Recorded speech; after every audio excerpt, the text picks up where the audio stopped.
আসসালামু আলাইকুম। আশা করি ভালো আছেন এবং সুস্থ আছেন। আজকে খুবই কার্যকরী এবং বাংলাদেশে খুবই প্রচলিত একটি ঔষধ অ্যালাট্রল সিরাপ সম্পর্কে বিস্তারিত তথ্য জানানোর চেষ্টা করা হবে।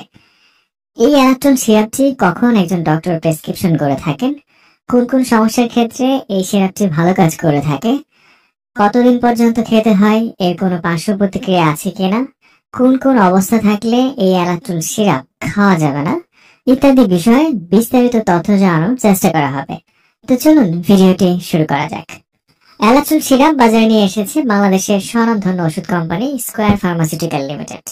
প্রতি 1 চামচ সিরাপে রয়েছে সিটিরিজিন হাইড্রোক্লোরাইড 5 মিলিগ্রাম।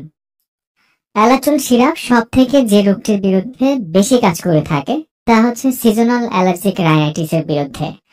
যেমন শিশুদের হাঁচি, কাশি বা নাক থেকে পানি পড়তে পারে, অনেক সময় নাকে বা চুলকানি থাকতে পারে, কিংবা চোখ লাল হয়ে আসতে পারে অথবা চোখ দিয়ে পানিও আসতে পারে।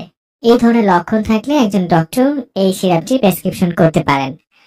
আপনি খেয়াল করে দেখবেন শিশুদের ক্ষেত্রে এই ধরনের সমস্যা বেশি লক্ষ্য করা যায়, কারণ সহজেই এই ধরনের সমস্যাগুলি শিশুদেরকে আক্রান্ত করতে পারে। বিশেষ করে আগাছা, ঘাস ও ফুলের পরাগ থেকে সৃষ্টি হয় এই ধরনের অ্যালার্জি।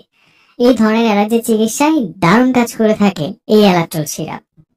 এছাড়া পেরিনিয়াল অ্যালার্জিক রাইনাইটিস চিকিৎসায়, যেমন অতিরিক্ত ধুলাবালি, বিভিন্ন পশু পাখির লোম কিংবা ছত্রাক দ্বারা সৃষ্ট অ্যালার্জির সমস্যা দূর করে থাকে এই অ্যালাট্রল সিরাপ।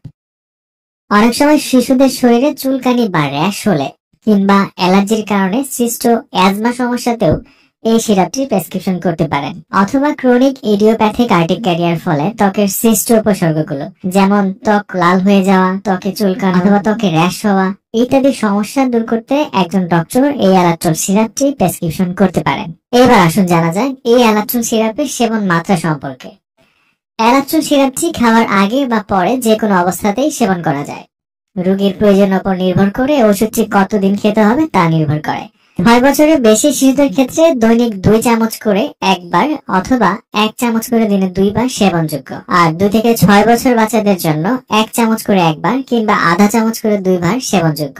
এবং 6 থেকে 2 বছর নিচে বাচ্চাদের জন্য আধা চামচ করে একবার বা 12 ঘন্টা অন্তর বিভক্ত মাত্রায় দেওয়া যেতে পারে। তবে ওষুধ খাওয়ার আগে অবশ্যই ডক্টরের পরামর্শ মোতাবেক খাবেন, কারণ একজন ডক্টর শিশুর শারীরিক অবস্থা দেখে সঠিক মাত্রাটি নির্ধারণ করে দিতে পারেন।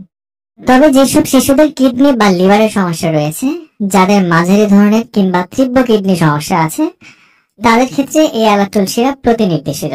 অ্যালাট্রল সিরাপের মধ্যে থাকা উপাদানের প্রতি যদি কোনো সংবেদনশীলতা থাকে তাহলে এটা প্রতিনির্দেশিত। অ্যালাট্রল সিরাপ খেলে যেসব পার্শ্ব প্রতিক্রিয়া দেখা দিতে পারে তার মধ্যে অন্যতম হচ্ছে এই সিরাপটি খেলে সামান্য পরিমাণ ঘুম ঘুম ভাব হতে পারে। তবে কেটোট্রিফেন, ক্লোরফেনিরামিন বা মিকুইটাজিনের চেয়ে সিটিরিজিন খুবই কম পরিমাণে তন্দ্রাচ্ছন্নতা উৎপন্ন করে। অ্যালাট্রল সিরাপটি 60 মিলি বোতলে পাওয়া যায়। 60 মিলি বোতলের মূল্য মাত্র 35 টাকা। এই সিরাপ সম্পর্কে আপনার যদি কোনো প্রশ্ন থাকে বা কোনো মতামত থাকে অবশ্যই কমেন্টস করে লিখতে পারেন। আপনার মতামতের যথাযথ রিপ্লাই দেওয়ার চেষ্টা করা হবে। অ্যালাট্রল সিরাপ সম্পর্কে আজকে ছিল এই পর্যন্তই। আগামীতে আবার দেখা হবে। সেই পর্যন্ত ভালো থাকুন, সুস্থ থাকুন। ধন্যবাদ।